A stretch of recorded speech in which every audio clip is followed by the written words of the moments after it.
Hey guys, long time no see. Got some new ink, my hair needs redone. It doesn't look too bad. It's the back that looks really bad. Like you can see the blonde coming out back here. Can you see it? You kind of can. I'm not sure. There was something specific that I wanted to talk about, and real quick I did want to let you guys know that there has been some changes in my real life schedule, and that's affecting my stream schedule. If you guys weren't aware of that on Twitch, these next few weeks we're gonna be kind of playing it by ear, and I hope you guys have the patience until I can figure out what I want to do as a consistent schedule, so just bear with me until then. So this is actually a video that I wanted to make for a really, really long time.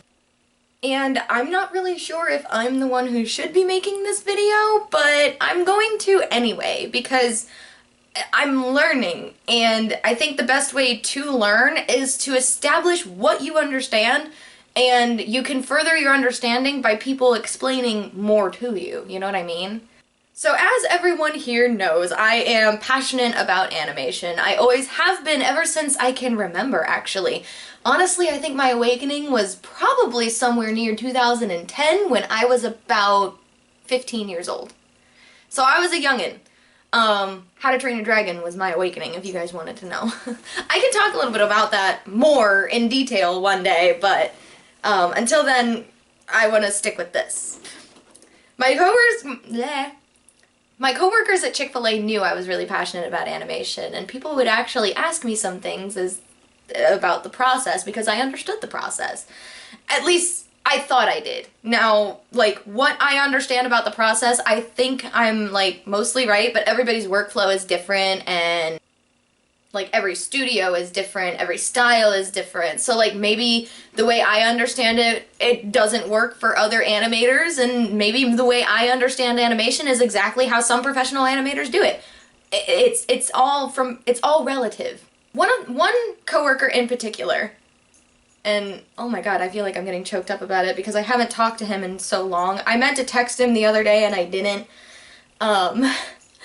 He had true, what's the word I'm looking for?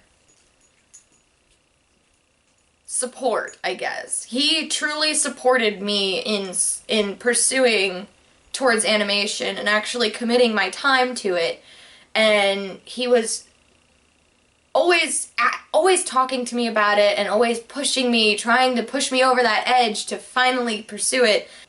And honestly, if it wasn't for him, I wouldn't be doing this right now. I don't think I would have committed the time to learning the animation process, to learning 3D and then moving on to 2D. I don't think I would have had the confidence that I do going into this and learning what I have. So thanks to him, here I am. One of the particular things that he asked me was actually the reason I wanted to make this video in the first place. He asked me this probably over 2 years ago. That's how long it's been. And that's how long I've had this video planned and I haven't made it yet. His question was, what's the difference between animation and CGI? Now, I think a lot of people have this whole idea that CGI and animation are two very different things. They kind of are and kind of are not. I don't really know how to explain it except for in this way.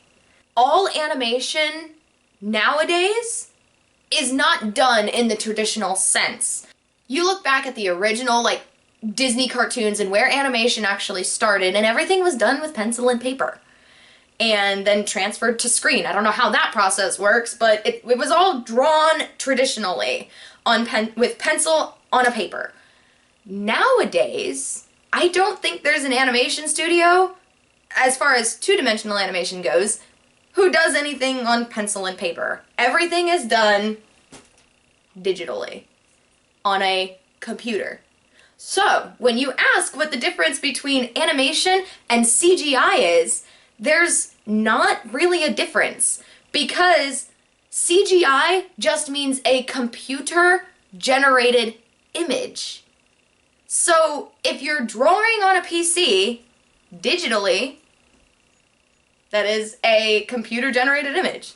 If you're animating in 3D, just posing some models together to create a poster, that's CGI, like it's a computer generated image.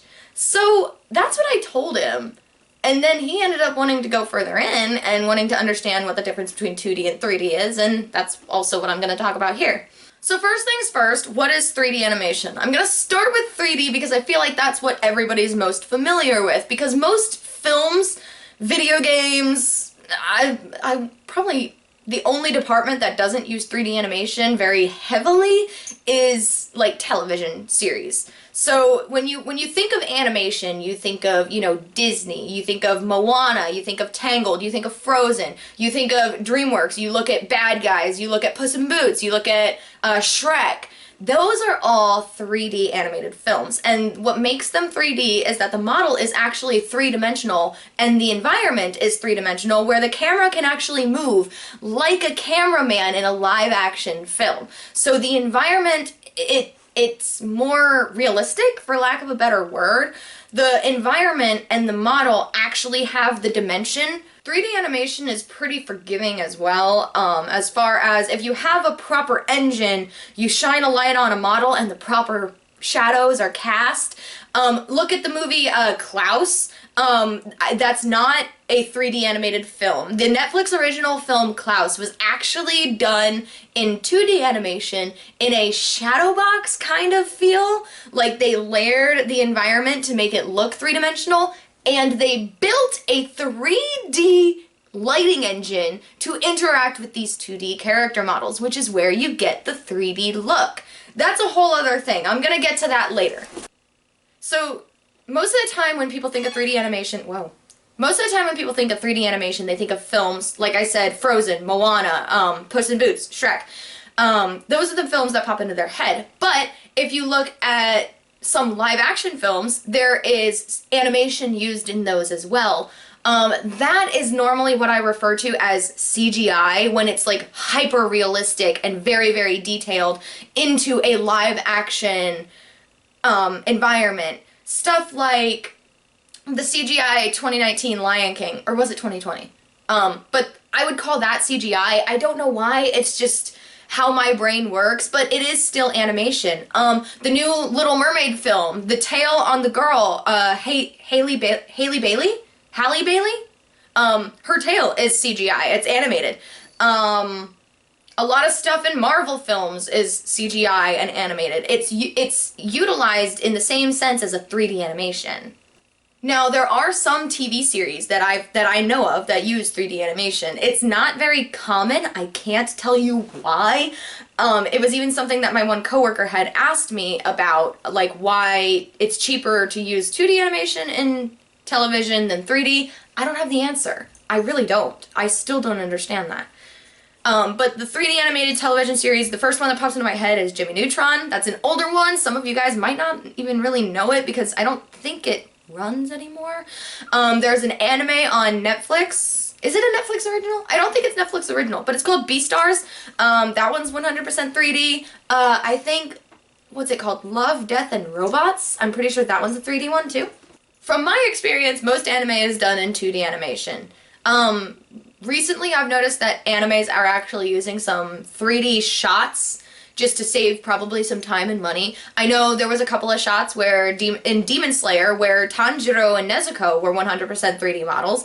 I recently watched Jobless Reincarnation, and there was a shot where two of the main characters were riding a horse. The horse and the two main characters riding it, they were just 3D models. But most of the time anime is done in 2D animation. Now 2D animation is a lot less forgiving, but you have a lot more freedom. At least in my case.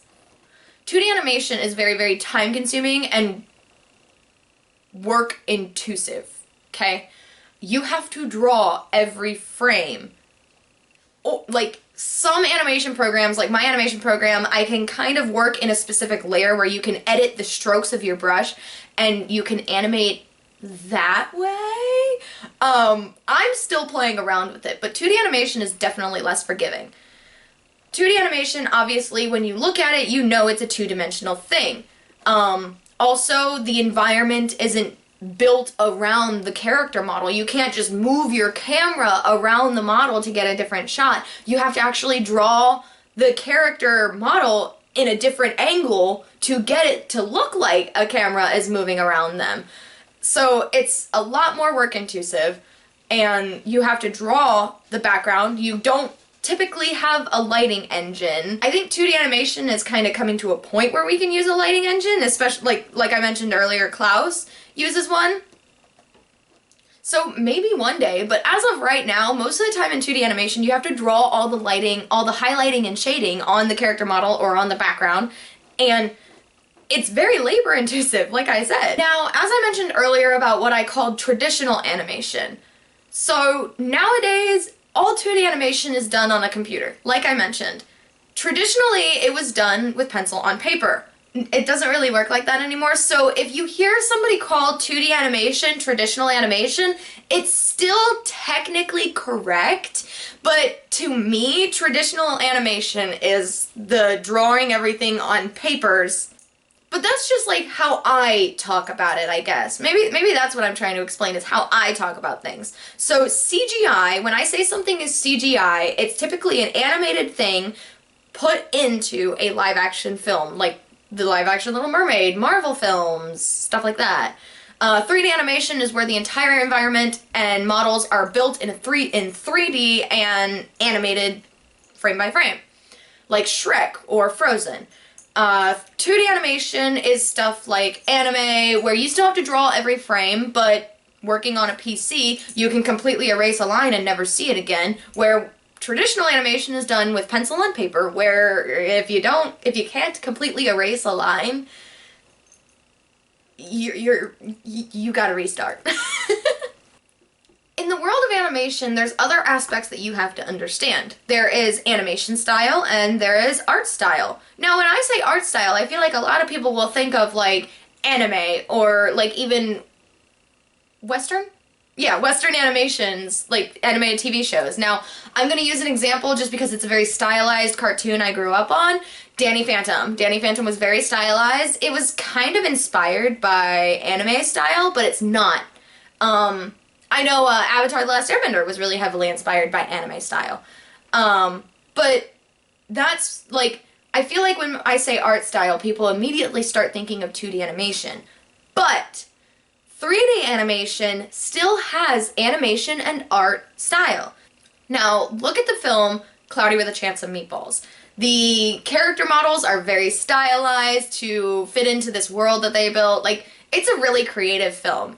The reason they gave the characters really long, spindly legs and arms was because they were going for, like, the rubber hose animation style, which was traditionally done in 2D.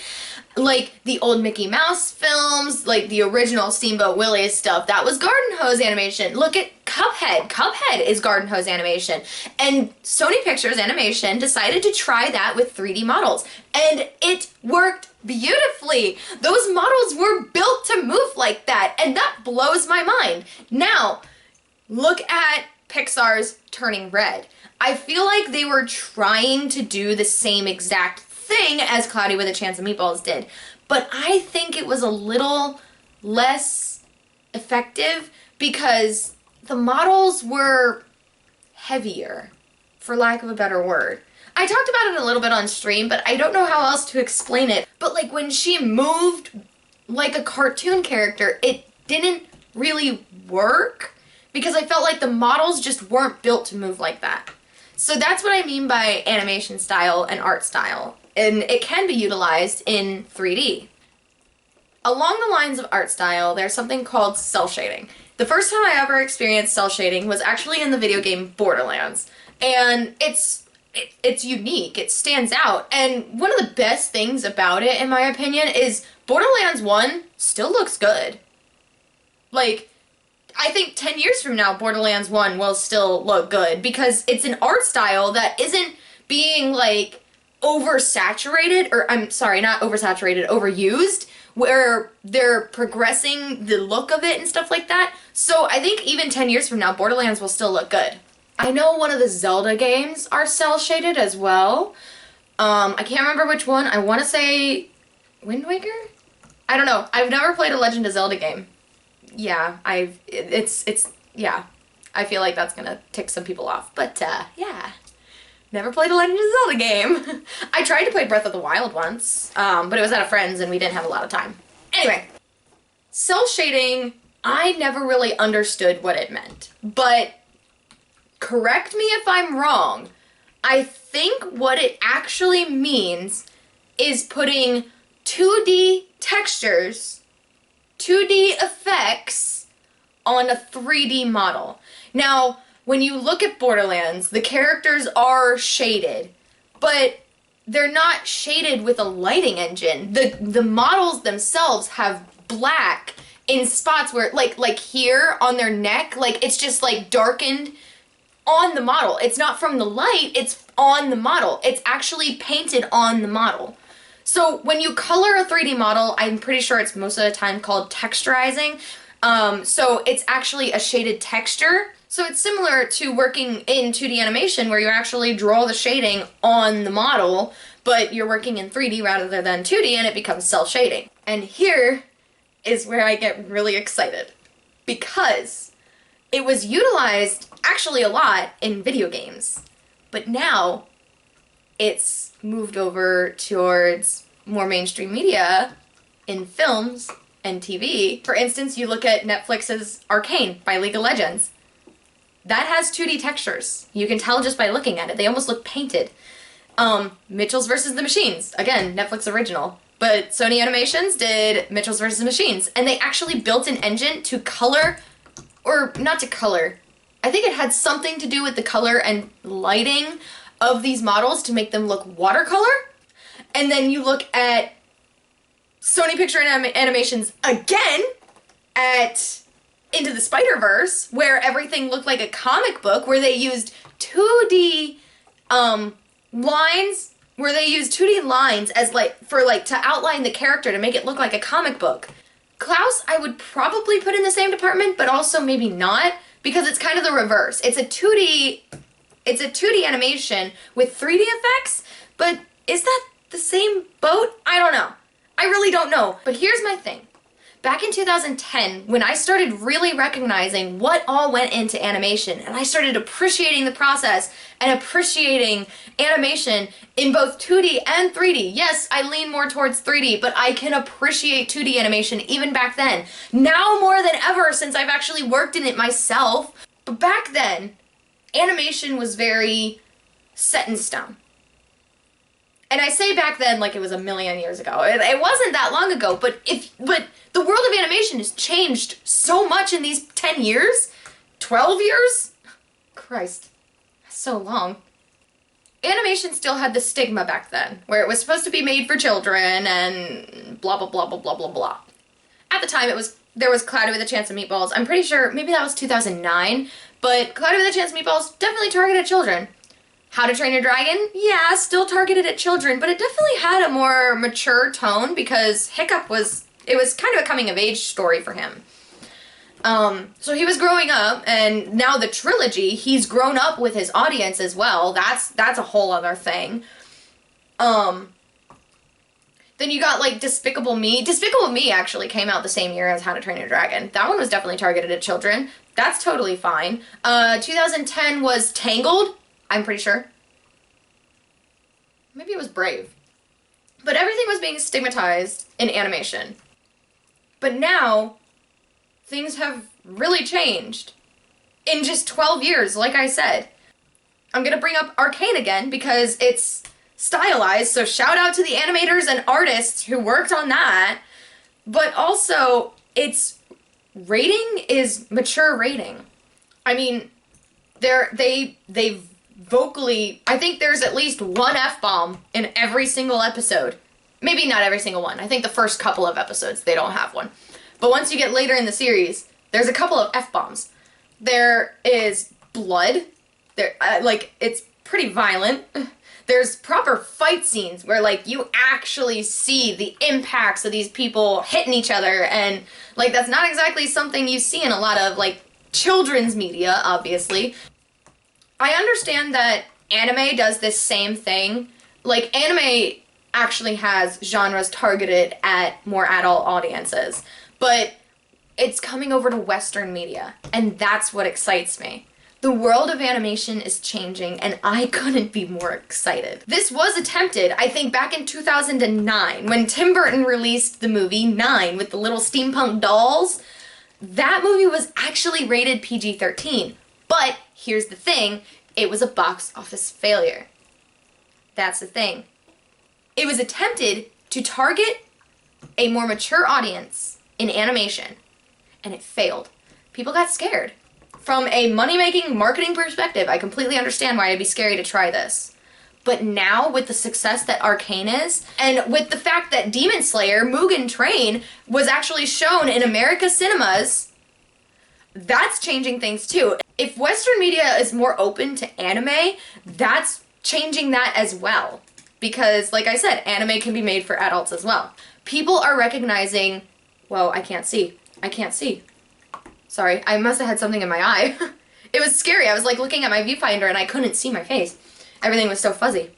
So not only is animation changing where people are going to be more open to the idea of it being targeted at a more mature audience, I'm going to bring up, also, again, Arcane, Mitchell's vs. the Machines by Sony Animations, Klaus by SPA Studios, and then again, Sony Pictures Into the Spider-Verse. Animation is an art. Nothing makes me more mad than when artists are put on a time crunch for nothing but making the most amount of money. Disney does it all the time. Don't get me wrong, Frozen 2 is beautiful. Those models look amazing. Those textures are amazing. Give credit where credit is due. But the writers got the shaft. The writers were put on a time constraint because they had to release it on the holiday season. Disney is the worst one about it. But when you look at Mitchell's vs. the Machines, which I'm pretty sure COVID actually happened at the time that production of that film was, and it got pushed back. I'm not sure if post-production got pushed back or if the entire process got pushed back. Either way, artists had the freedom to work on those models and work on these programs to make it look the way that it does. Same thing with Into the Spider-Verse. People were able to take the time to work on these programs to make it look the way that it does, and it looks amazing. Klaus, people were able to take the time to make these programs work so it looks the way that it does! I'm getting excited. Whew. DreamWorks is doing it too with the movie Bad Guys. That one is cel-shaded. And then they did something different with the animation style in Puss in Boots. When I watched the trailer, there's something weird going on with the frame rate. I'm not sure if I like it, but I'm going to go see the movie and actually see what they're, what they're doing and what they're trying to achieve. Maybe it works in the film, but also some of the texturizing and the shading is 2D as well in Puss in Boots. Unlike the original, the first one, Puss in Boots, well, so this one's Puss in Boots and the 9 Lives, I think, and then the first one was just Puss in Boots. That one was 100% 3D textures, 3D animation. But then, this newest one, they've got some weird animation styles going on, they've got 2D textures in there. The world of animation is changing, and I can't be more excited. And honestly, don't get me wrong, DreamWorks Animation is amazing. I've always loved DreamWorks Animation, and I always will. But I think we need to give credit where credit is due. I think the animation studio to truly thank for the changing in the animation industry is actually Sony Pictures Animation. Do you realize all of the films that I brought up that had different animation style, art style, texturizing, cel shading, a lot of them were Sony Pictures Animation. Cloudy with a Chance of Meatballs, 1 and 2, Into the Spider-Verse, and Mitchell's vs. the Machines. They're all animation stylized, art style stylized, cel shaded, and Sony Pictures Animation was the studio that had the guts to go through with it. And I'm hoping that with their work, if they keep on this track, Sony, please stay on this track. Open people's eyes to recognize the art that is animation. I don't know what else to say other than the world of animation is changing. And I can't be more excited. Whether it be bringing in more 2D animation, I'm fine with that. Or if we start migrating anime more into the Western media, I'd love that. Or if more cel-shaded 3D animation becomes a thing, I'd love that. Or if maybe some more 2D animated films that are done like Klaus with 3D lighting engines, I'm fine with that. Just let the artists, animators, programmers, just let them be creative. Look what we can do. I need to calm down. Can you tell I love it? I'm literally tearing up. I'm so excited. I think that's more of a personal reason though, because if you would go back 10 years and tell 15-year-old, 17-year-old Finn that 10 years from now she'd be working in both 2D and 3D, and the world of animation was open to combining the two, and animation was becoming a more creative art where animators can stylize it, where the artists can stylize it, where programs were just through the roof and able to do so much with animation, I don't think she would believe you. I think that's how strong the stigma on animation back then was. But now, I actually get to utilize my creative side, and I'm pursuing in animation in ways that 10 years ago I would have never thought was possible. And I can't be more excited, and I can't be more happy. So, sorry for getting so animated over it. I had to. Sorry I got so overexcited, a little over emotional, but this is the world that I have always wanted to be a part of. But I may not be 100% a part of it, but I have a community now that is supporting me every step of the way, and I'm having a blast doing it. So maybe in the next 10 years, maybe you'll be able to tell 27-year-old Finn something else she's not gonna believe. I hope you guys are as excited about this as I am, because this is something that I've always been passionate about. It's funny because this isn't exactly what I wanted to start my YouTube channel over at all. I had other passions in the past, but those ones were a lot more competitive and a lot more unrealistic. Maybe unrealistic isn't the right word, I just couldn't do it. Now, I'm pursuing a passion that I can do. So I hope you guys are excited. I am so excited to learn more. I'm learning stuff every single day, and I have a lot of other artists in my community to thank for that. I have been searching and searching more animation tutorials, and I'm getting better and better. So I hope you guys enjoy this journey as much as I am, because this journey is far from over.